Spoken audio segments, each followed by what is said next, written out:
우리는 지난주에 예수님께서 모든 거듭난 성도들에게 끈질기게 구하고 찾고 문을 두드리라 라는 말씀을 우리에게 하신 것 살폈습니다. 그럴 때 예수님께서는 반드시 하나님이 우리의 아버지 되시고 그분이 가장 좋은 것으로 우리에게 응답하실 것을 확신하면서 계속 기도하면 바로 그 가장 좋은 것, 성령의 충만함을 주신다고 우리에게 말씀하신 부분을 살폈습니다.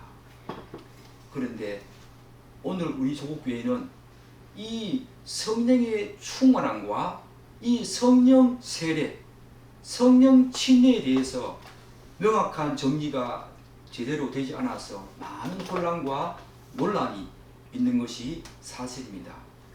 그래서 오늘 마태복음 7장 11절에서 12절 말씀을 살피면서 우리는 성령 세례와 하나님께서 가장 좋은 것으로 주시겠다고 말씀하신 이 성령 충만이 어떻게 다른지 조금 살펴본 다음에 7장 12절 우리가 너무나 잘 알고 있는 이 황금률에 대해서 오늘 좀 더 깊게 말씀을 살펴보겠습니다.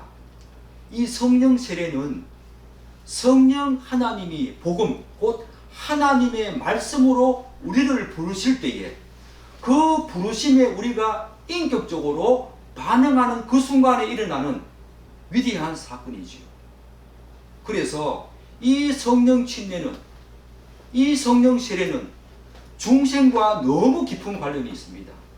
창세전에 성부 하나님이 택하셔서 예정하신 모든 자에게 새로운 생명의 원리, 새로운 생명의 씨앗을 심겨주실 때에 모든 영혼의 기능을 다스리는 그 새로운 성량, 그 성량의 전적인 변화, 새로운 변화가 일어나는 것이 바로 중생이지요.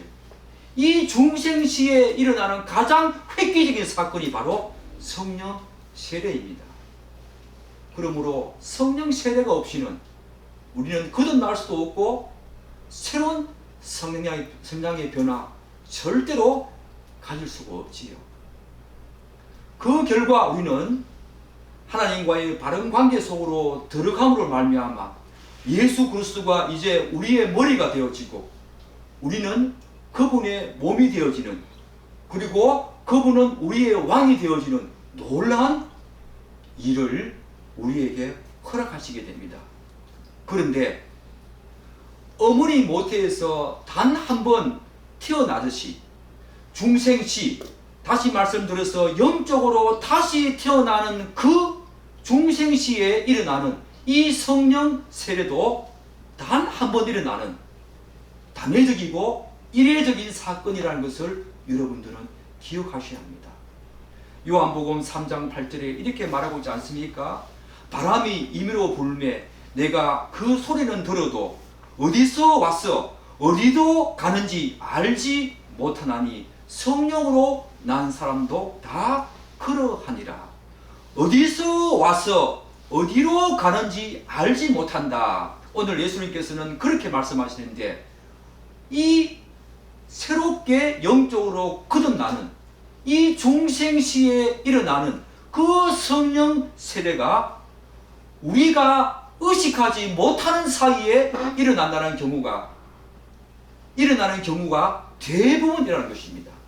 예컨대 어머니가 우리를 출생시키실 때 우리는 그 사건을 기억하지 못하는 것처럼 영적으로 다시 거듭나는 이 중생시에 일어나는 이 성령 세례도 우리가 인식하지 못하는 경우가 대부분이라는 것입니다. 왜냐하면 성령 세례는 우리 편에서 하는 것이 아니라 전능하신 하나님 그 자신이 성령 하나님을 통해서 하시는 정적인 그분의 주권적인 사역이기 때문입니다. 우리가 하는 것이라면 분명히 우리가 의식하겠지요. 그렇지만 이 성령 세례, 이 중생은 우리 편에서 하는 것이 아니라 전적으로 하나님이 주권적으로 성령 하나님을 통해서 성부 하나님 하나님이 주권적으로 하시는 귀한 사역이기 때문에 우리가 의식하지 못하는 경우가 대부분이라는 것입니다. 특히 이 성령 세례에 대한 학자들의 많은 연구에 의하면은 일부 성도의 경우에 간혹 정말 특별한 체험을 통해서 성령 세례를 받기는 하지만 대부분의 성도들은 그렇지 않다는 것입니다. 따라서 이 조국교회의 일부 사람들이 주장하듯이 성령 세례가 있을 때 반드시 어떤 특별한 체험이 수반되어야 한다고 그렇게 말하는 것은 이 성령 세례에 대한 전적인 오해에서 비롯된 잘못된 주장이겠지요. 여러분, 성령 세례는 일생의 단회적입니다. 그리고 우리가 의식하지 못하는 사이에 일어나는 경우가 대부분입니다. 왜냐하면 성령 세례는 우리가 거듭날 때에 하나님이 전적으로 그분의 역사에 의해서, 그분의 주권적인 그런 역사에 의해서 일어나는 그런 사역이기 때문에 우리는 의식하지 못하는 경우가 많이 있다는 것입니다. 성령 세례에 대한 명확한 이해를 가지고 물론 특별한 체험을 가진 경우도 있습니다만 대부분의 사람들은 의식하지 못하는 사이에 성령 세례를 받고 새로운 영적인 거듭남을 경험한다는 것, 여러분 반드시 기억하시기 바랍니다. 반면에 오늘 본문에서 성도가 지속적이고 끈질기게 기도했을 때에 하나님께서 좋은 것으로 주신다고 하시는 이 성령 충만, 이 성령 충만은 무엇일까? 우선 이 성령 충만은 일회적이고 단회적인 사건이 아니라 계속적이고 지속적인 상태를 말한다는 것을 여러분들은 기억하셔야 합니다. 저는 이 성령 충만에 대한 올바른 이해를 돕기 위해서 사도 바울이 에베소서 5장 18절에서 언급한 오직 성령으로 충만함을 받으라 라고 하는 이 구절을 여러분과 함께 살펴보면서 성령 충만에 대한 이해를 좀 더 돕고자 합니다. 에베소서 5장 18절은 이렇게 말하고 있습니다. 술 취하지 말라. 이는 방탕한 것이니 오직 성령으로 충만함을 받으라. 이렇게 말하고 있지요. 여기에서 성령으로 충만함을 받으라. 이 말은 현재형인데 우리가 지난주에 살펴본 것처럼 헬라어의 현재형은 계속적이고 반복적인 속성을 갖고 있다고 말씀드렸지요. 그래서 이 성령 충만은 한 번의 획기적인 사건이 아닙니다. 영적으로 거듭난 모든 성도들 안에 내주하시는 성령님께서 성도들 모두를 충만하게 다스리시고 인도해 가시는 계속적이고 일상적인 상태가 바로 성령 충만이라는 것입니다. 그런데 우리가 이 계속적인 성령 충만한 상태를 유지하기 위해서는 반드시 구하라, 찾으라, 문을 두드리라 라고 하는 이 말씀처럼 그분을 전심으로 구하고 찾고 이런 지속적이고 끈질긴 기도를 통해서 가능하다는 것입니다.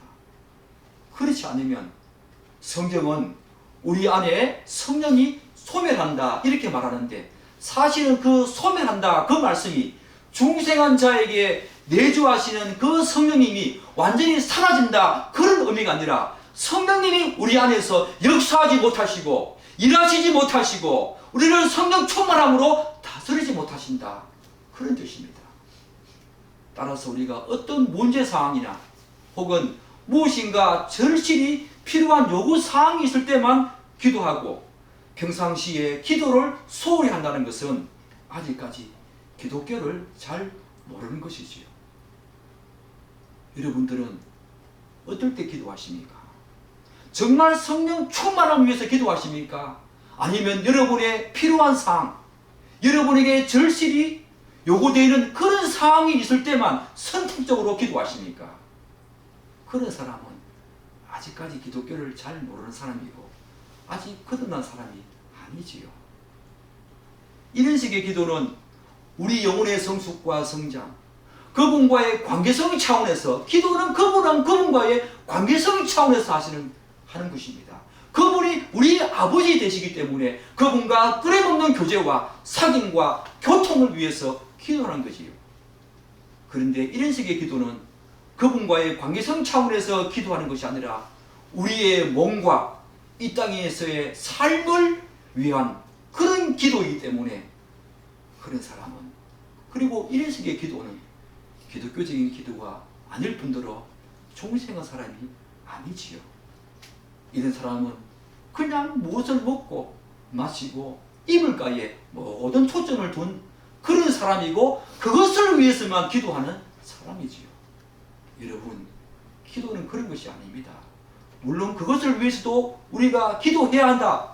성령님은 우리에게 그런 기도도 다 들어주시지만 우리의 기도는 그런 차원에서만 있어서는 절대로 안 된다는 거 여러분 꼭 기억하셔야 합니다.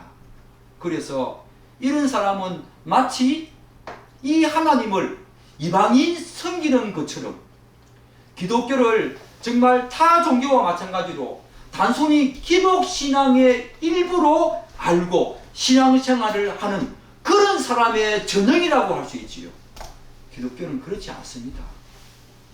사랑하는 여러분, 그렇다고 해서 제가 방금 말씀드린 것처럼 예수님께서 말씀하시는 그 좋은 것, 그것은 오로지 영적인 것만을 의미하는 것은 아니지요. 하나님께서는 우리가 몸과 이 육체와 영혼으로 구성되어져 있다는 것을 그분은 너무나 잘 아시기 때문에 우리의 몸과 영혼에 필요한 모든 것을 그분은 좋은 것을 우리에게 주십니다. 예수님께서도 주기도문을 통해서 말씀하셨듯이 우리는 우리의 일용할 양식과 필요를 위해서도 그분께 기도해야 합니다.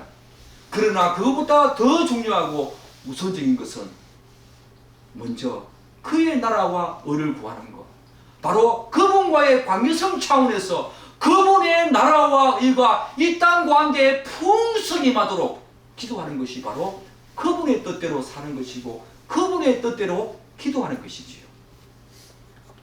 성령 하나님이 우리 안에 내주하셔서 끊임없이 역사하시고 일하시며 우리가 하나님과의 그 바른 관계를 지속적으로 계속 이어가기 위해서는 전심으로 그분을 찾고 그분을 구하며 문을 두드리는 이런 기도가 절실히 필요하다는 것입니다.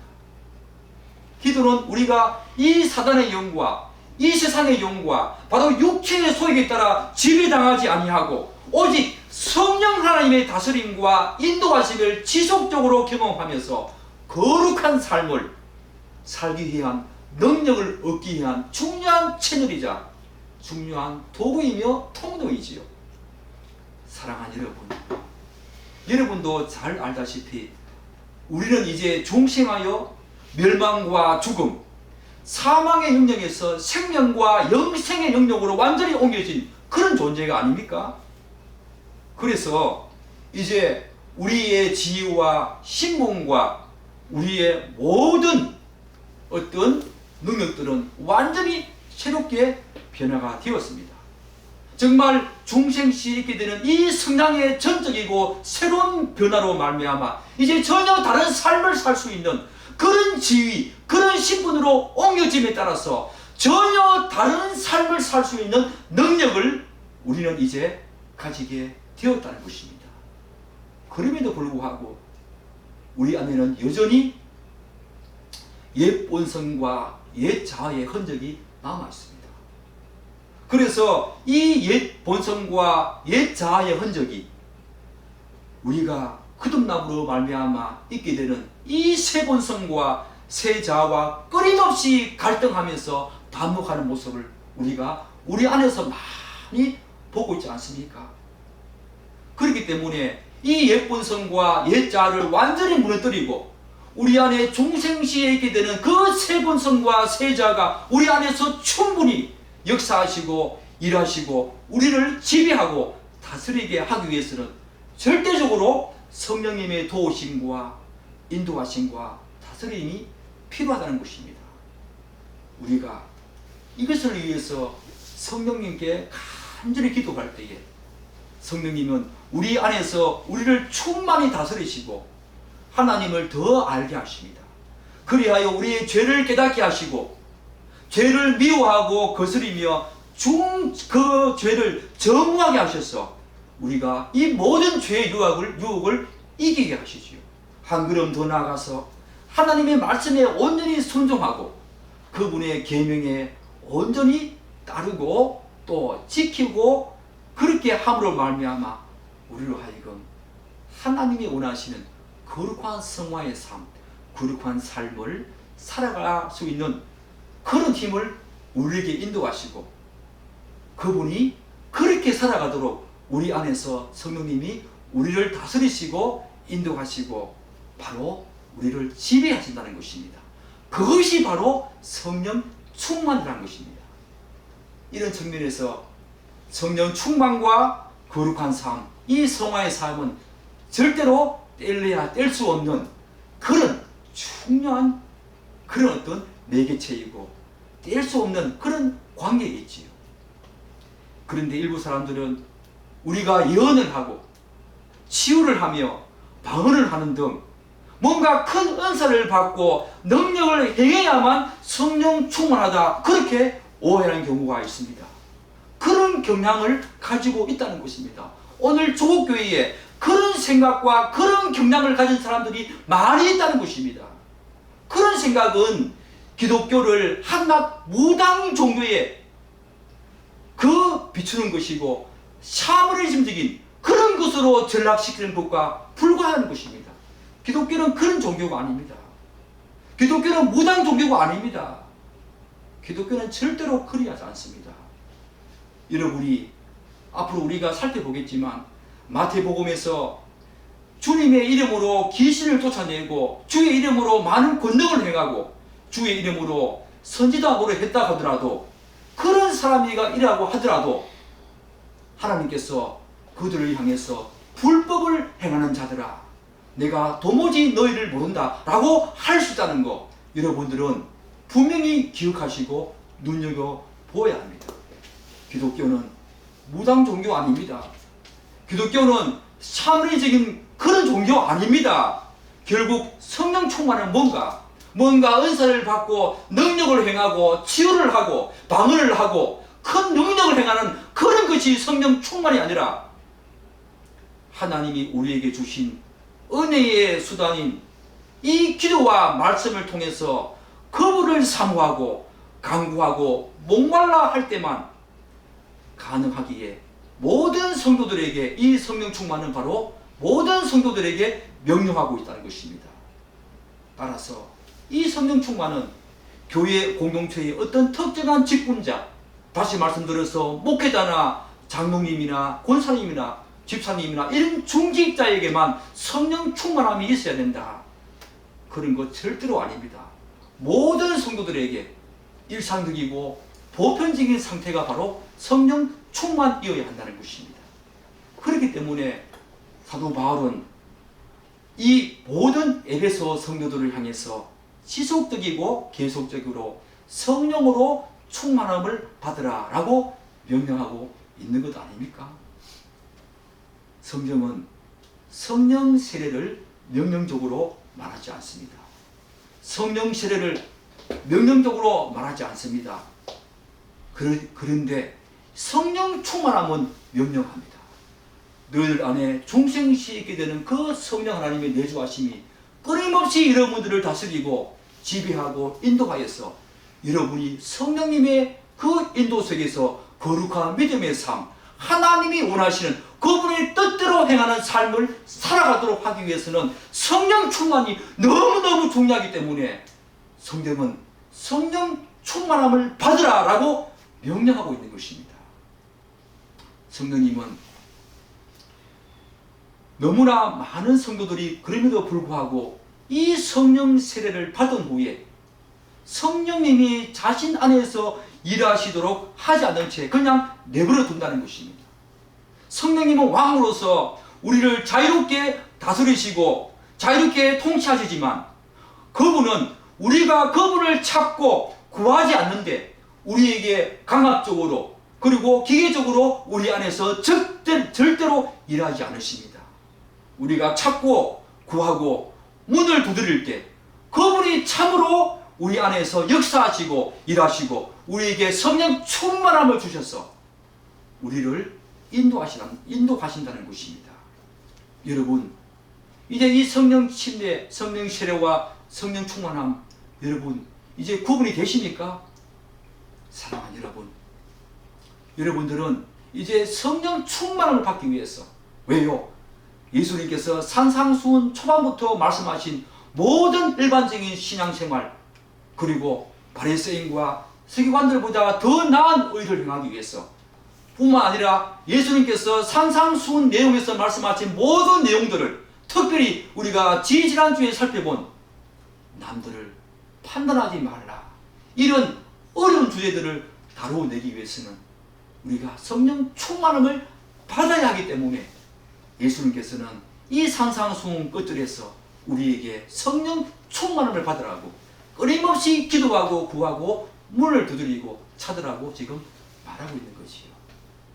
사랑하는 여러분, 사랑하는 여러분, 여러분들은 지금 성령 충만함으로 여러분 안에서 성령님이 그렇게 일하십니까?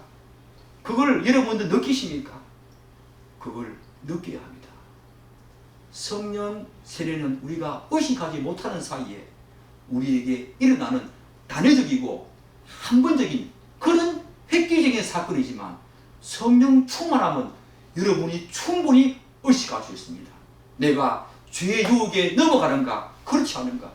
내가 기도와 말씀으로 하나님과 끊임없이 고통하는가, 그건 여러분이 충분히 인식할 수도 있고 의식할 수도 있고 생각할 수 있지요. 성령 충만함은 여러분들이 충분히 의식할 수 있습니다. 여러분, 성령 충만함을 받으십시오. 기도와 말씀으로 늘 그분과 교통하고 그분이 나를 다스리도록, 그래서 그분의 뜻대로 우리가 아름다운 삶을 살아내고 그분의 뜻대로 행함으로 말미암아 하나님이 영광 받으시는 그런 귀한 삶을 살아내기를 간절히 축복합니다. 이제 우리는 예수님께서 이 산상수훈의 결론으로 말씀하시는 그런 내용을 살펴보게 됩니다. 실은 산상수훈 7장 13절부터 29절은 산상수훈 내용의 실천적이고 적용적인 부분입니다. 그래서 실제로 산상수훈의 끝절은 7장 12절, 이 황금절로 말하는 이 부분이 산상수훈의 끝절이라고 해도 아마 틀린 것이 아닐 것입니다. 이제 우리를 산상수훈 결론으로 이끌어 가시는 예수님의 귀한 말씀을 한번 들어보겠습니다. 우리 12절 한 번 더 읽겠습니다. 그러므로 무엇이든지 남에게 대접을 받고자 하는 대로 너희도 남을 대접하라. 이것이 율법이요 선지자니라. 여기서 이것이 율법이요 선지자라 라는 말씀은 율법과 선지자가 가르치는 핵심적인 정신이요, 핵심 중의 핵심이고 요약되는 것이죠. 이 7장 12절은 여러분과 제가 바로 골든 룰, 황금률로 알고 있는 기독교 윤리의 최고봉이지요. 예수님께서는 산상설교에서 여러 차례 그러므로 라는 접속사를 사용하신 것처럼 오늘 본문에서도 그러므로 라고 하는 말로 접속사로 시작합니다. 사랑하는 여러분, 그러므로 라는 이 접속사는 바로 앞의 내용과 뒤의 내용에, 그 앞의 내용이 뒤의 내용의 근거와 원인, 이유가 될 때 쓰여지는 접속사지요. 우리 앞 내용이 어떤 내용이었습니까? 우리가 방금 살펴보았듯이 하나님을 아버지로 알고 지속적이고 끈질기게 기도했을 때 하나님은 우리의 구원의 길을 가는 데 필요한 모든 것을 충분히 주시고 은혜와 복을 주신다는 것, 바로 그 좋은 것으로 주신다는 것, 그런 내용 아니었습니까? 이를테면 하나님의 말씀을 정직하게 살아낼 수 있는 능력과 주님을 사랑하고 주님을 닮은 사람으로 이 땅에 드러날 수 있도록 성령으로 충만하게 하신다. 그것이 바로 앞의 내용이었습니다.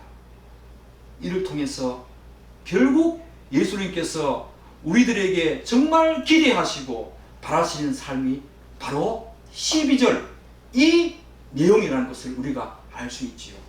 무엇이든지 남에게 대접을 받고자 하는 대로 너희도 남을 대접하라. 다른 말로 말하면 모든 일에 다른 사람이 여러분들에게 자신에게 그렇게 해주기를 바라는 것을 여러분 자신도 그들에게 하라 이 말씀이지요.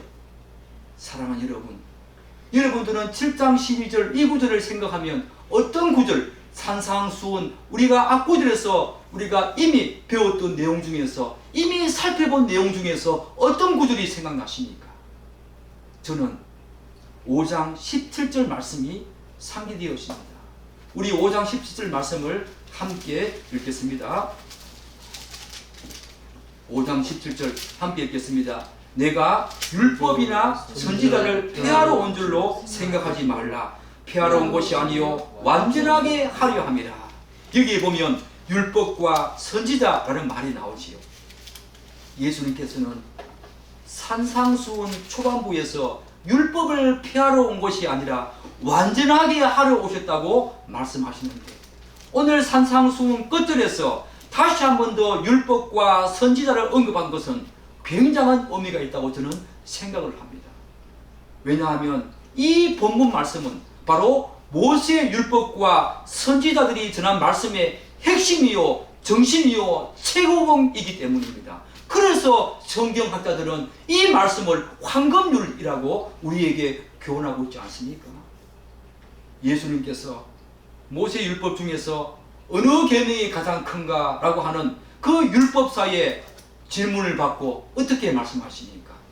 바로 하나님을 사랑하는 것, 그리고 내 이웃을 내 몸과 같이 사랑하는 것, 그것이 바로 가장 큰 계명이다 이렇게 말씀을 하셨지요. 그렇다면 여러분, 사랑하는 여러분, 본문 12절은 이 두 가지 계명 중에서 어느 것과 관련되겠습니까? 바로 내 이웃을 내 몸과 같이 사랑하라가 하고 말씀하신 바로 이웃 사랑, 형제 사랑에 해당하는 내용이 바로 황금률이지요. 즉 우리가 무엇이든지 남에게 대접을 받고자 하는 대로 우리도 남을 대접하는 것은 바로 이웃 사랑의 최고봉이고 결정체이며 기독교 윤리를 가장 잘 드러낸 말씀이라는 것입니다. 이 지점에서 여러분들은 이런 질문을 던질 수 있겠습니다. 그렇다면 왜 하나님 사랑에 대한 내용은 없는가? 사실 하나님 사랑에 대한 내용은 이미 나왔지요. 여러분들이 지금까지 산상수훈 강해를 계속해서 들어오신 분들은 아시겠지만 우리는 이미 예수님께서 하나님 사랑에 대해서 언급하신 것을 이미 살펴보았습니다. 마태복음 6장 19절에서 34절에서 예수님께서는 하나님과 성도 간의 관계를 다루시면서 하나님과 재물을 겸하여 섬길 수 없으며 먹고 마시고 있는 문제보다 먼저 그의 나라와 의를 구하라. 그 말씀이 바로 하나님 사랑에 대한 내용이지요. 하나님과 재물을 겸하여 섬기지 못한다. 하나님만을 너희들이 섬겨야 한다. 바로 하나님 사랑에 대한 내용이지요. 이 말씀 이후에 예수님께서는 성도와 성도 간의 관계를 다루시면서 우리가 2주 전에 살펴본 타인을 함부로 판단하지 말라라고 하셨는데, 이것은 바로 형제사랑, 이웃사랑에 대한 내용이지요. 이렇게 본다면 본문 22절은 우리가 이미 살펴본 타인을 판단하지 말라와 깊은 관련이 있으며 그 연장선상에서 예수님께서 오늘 우리에게 하시는 말씀이다. 이렇게 우리가 생각을 할 수 있겠지요. 예컨대 여러분은 다른 사람들이 자신을 판단하고 자신에게 무역적인 말을 하는 것을 싫어할 것입니다. 그렇다면 여러분도 다른 사람들에게 함부로 판단하거나 나쁜 말을 하지 말라는 것입니다. 본문은 여러분은 다른 사람들이 자신을 귀찮게 굴거나 성가시게 구는 것을 싫어할 것입니다. 그렇다면 여러분도 그렇게 하지 말라는 것입니다. 여러분은 다른 사람들이 여러분의 인격을 무시하고 예의 없이 대하는 것을 싫어할 것입니다. 그렇다면 본문은 여러분도 그렇게 하지 말라는 것입니다. 여러분은 다른 사람들이 여러분을 사랑하고 존경하고 인정해 주기를 바라실 것입니다. 그렇다면 이 7장 12절 본문은 여러분도 그렇게 하는 것입니다. 오늘날 우리가 살아가는 이 모든 삶의 영역에서 발생하는 이 갈등과 대립, 충돌은 오늘 이 12절 말씀을 제대로 실천하지 못해서 일어나는 대부분의 문제라는 것을 여러분과 저는 분명히 인식하고 있습니다. 정치, 경제, 사회, 문화, 교육 모든 영역에 걸쳐서, 그리고 개인과 개인, 그리고 조직과 조직, 그리고 국가와 국가 간의 모든 문제, 그 모든 영역에서 모든 일에 다른 사람들이 자신에게 해주기를 바라는 것을 자신은 그들에게 하지 않음으로 말미암아 발생하는 그런 문제이고 갈등이지요. 여러분 그렇지 않습니까? 여러분과 타인 간의 문제를 한번, 갈등과 대립과 충돌을 한번 생각해 보십시오. 오늘 본문 12절 이 황금률을 제대로 실천하지 못하고 제대로 우리가 이행하지 못함으로 말미암아 일어나는 대부분의 문제라는 것을 여러분들은 잘 알 수 있을 것입니다. 그래서 예수님께서는 본문을 율법과 선지자들이 전한 그 말씀의 최고봉으로 그것의 요약이자 참된 정신으로 우리에게 오늘 산상수훈 7장 12절 끝절에서 우리에게 고민하고 있는 거지요. 이 세상의 모든 삶의 영역에서 모든 일에 다른 사람들에게 자신이 해주기를 바라는 것을 다른 사람들에게 먼저 한다면 이 세상에 어떤 일이 일어날까? 여러분 한번 상상해 보십시오. 사랑이 넘칠 것입니다. 대립과 갈등과 충돌이 사라질 것입니다. 서로 아끼고 섬겨줄 것입니다. 이 황금률은 그런 위대한 기독교 윤리의 최고봉이지요.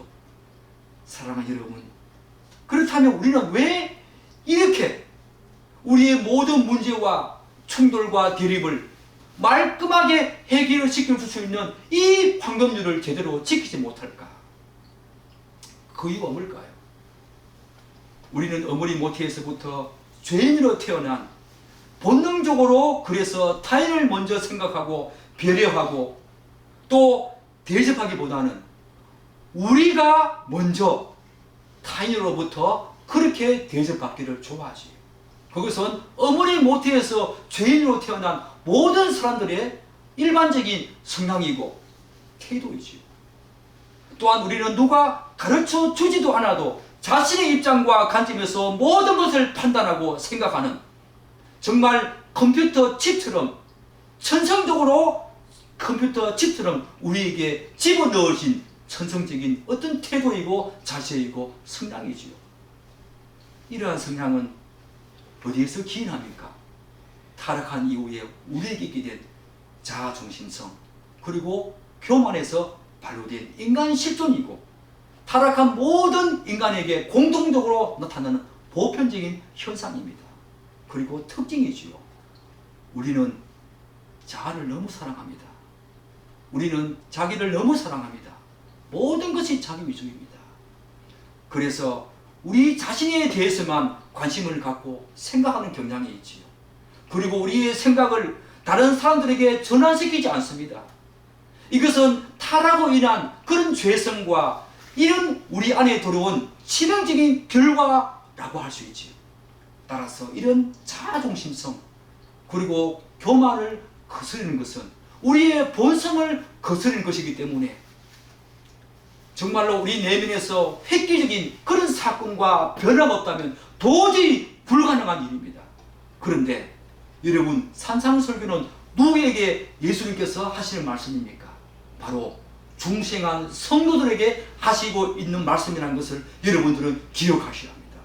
그렇기 때문에 진실로 중생한 성도는 이제 성령 하나님께서 우리 안에, 우리 내면에 새로운 생명의 씨앗을 뿌려서 심겨주시는 이 중생의 구원으로 말미암아 모든 영혼의 기능을 새롭게 할 수 있는 성량의 새로운 변화를 가지게 되었습니다. 전적인 변화를 가지게 되었습니다. 그 결과 우리는 그 하나님과 바른 관계 속으로 들어가게 되었고, 한 걸음 더 나아가서 하나님과의 관계 회복은 반드시 사랑과의 관계 회복으로 이어져서 오늘 우리에게 예수님께서는 바로 그런 삶을 요구하시는 것입니다.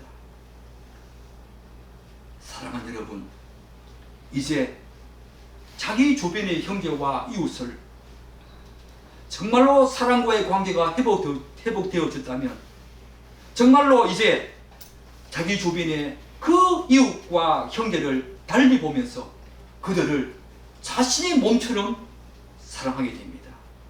뿐만 아니라 타인의 입장에서, 타인의 생각과 관점에서 그들을 생각하고 배려하는 삶을 살아가게 되죠.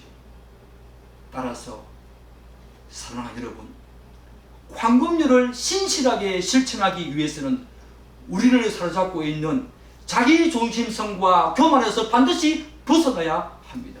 그렇게 하기 위해서 우리 안에 내주하시는 성령 하나님의 도우심을 끊임없이 구하는, 찾고 구하고 문을 두드리는 작업이 우리에게 끊임없이 있어야 한다는 것입니다.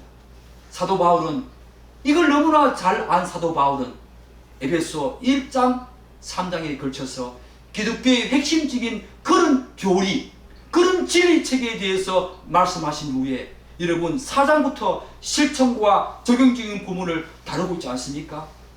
에베소서 4장 1절 어떻게 말하고 있습니까? 또 그러므로입니다. 그러므로 주 안에서 같이 내가 너희를 권하노니 너희가 부르심을 받은 일에 합당하게 행하여 라고 말합니다. 그런 다음에 그 부르심에 합당한 삶이, 그 부르심에 합당한 일이 무엇인가를 우리에게 말씀하는데, 에베소서 4장 2절과 3절은 이렇게 말하고 있습니다. 그 부르심에 합당한 삶이 어떤 삶인가? 바울은 이렇게 말하고 있습니다. 모든 겸손과 온유로 하고 오래 참음으로 사랑 가운데서 서로 용납하고 평안에 매는 줄로 성령이 하나 되게 하신 것을 힘써 지키라 라고 말하고 있습니다. 바울은 하나님께서 창세전에 택하셔서 그분의 기쁘신 뜻대로 이 땅에서 부르신 모든 어떤 성도들에게는 그분이 부르신 이유가 있다고 말씀하십니다. 그러면서 그 부르심에 합당한 삶을 살아라고 성도들에게 말하고 있다는 것입니다. 그것이 뭡니까? 오늘 이 에베소서 말씀을 보면 먼저 모든 겸손과 온유로 하고 오래 참음으로 사랑 가운데서 서로 용납하라고 말하고 있습니다.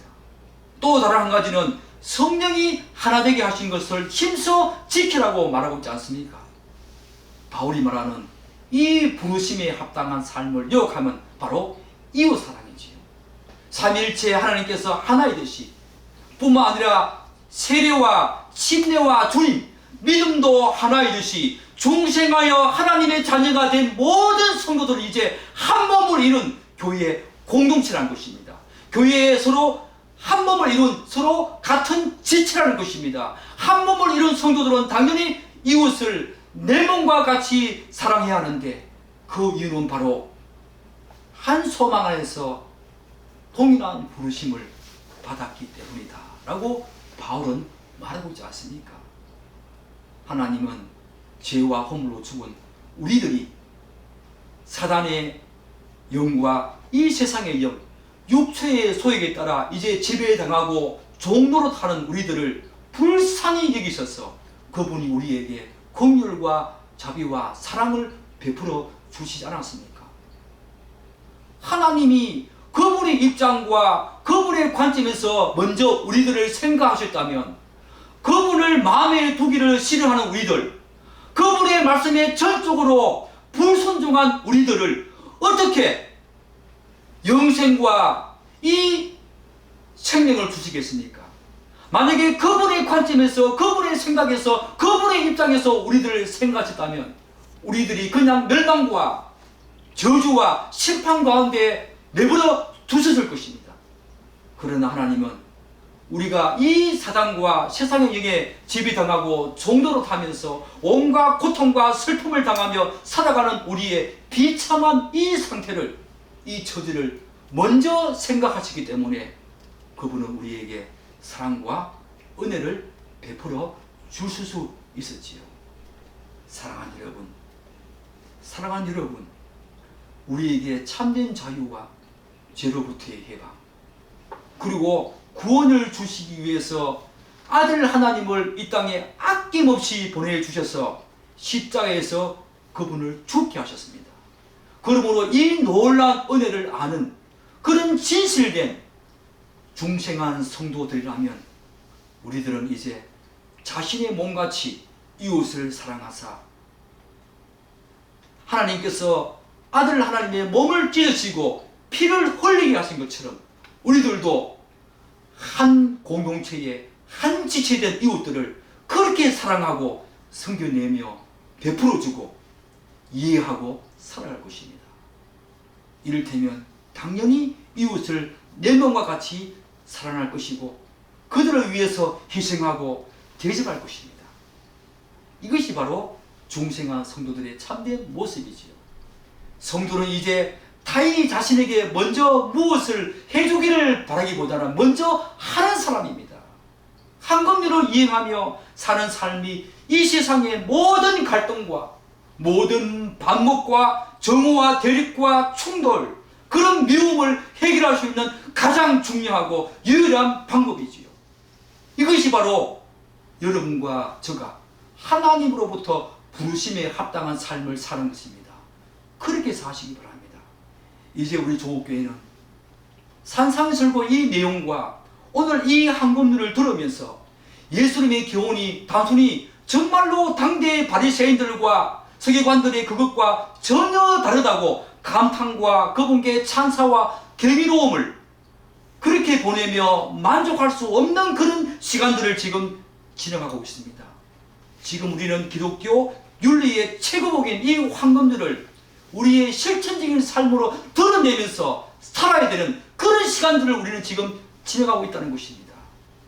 황금률은 이 땅에서 우리가 실천할 수 있는 형제사랑과 이웃사랑의 최고의 기독교 윤리입니다. 최고봉입니다. 정수이고 결정체입니다. 따라서 여러분과 저 정말로 하나님의 은혜로 중생한 거듭난 성도들은 이제 이웃과 형제들에게 관심을 가지고 그들을 사랑해야 하며 그를 돕기를 소원하고 그의 복지와 행복에 더 많은 관심을 가져야 합니다. 지금 조국교회는 그것을 우리에게 요청하고 있습니다. 하나님께서는 그것을 지금 우리에게 바라고 계시고 원하시고 계시고 조국교회가 이제 그런 길을 걸어가야 하는 그런 시대적인 요청을 우리가 받고 있다는 것입니다.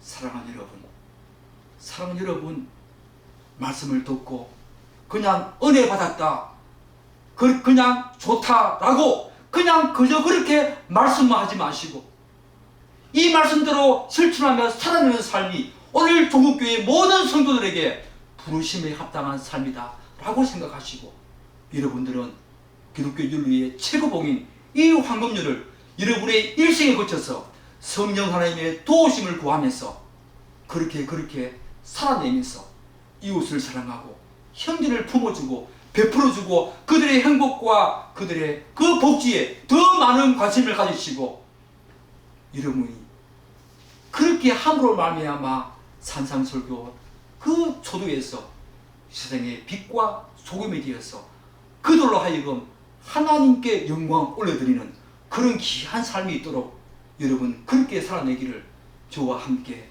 그렇게 살아내기를 간절히 축복합니다. 기도하겠습니다.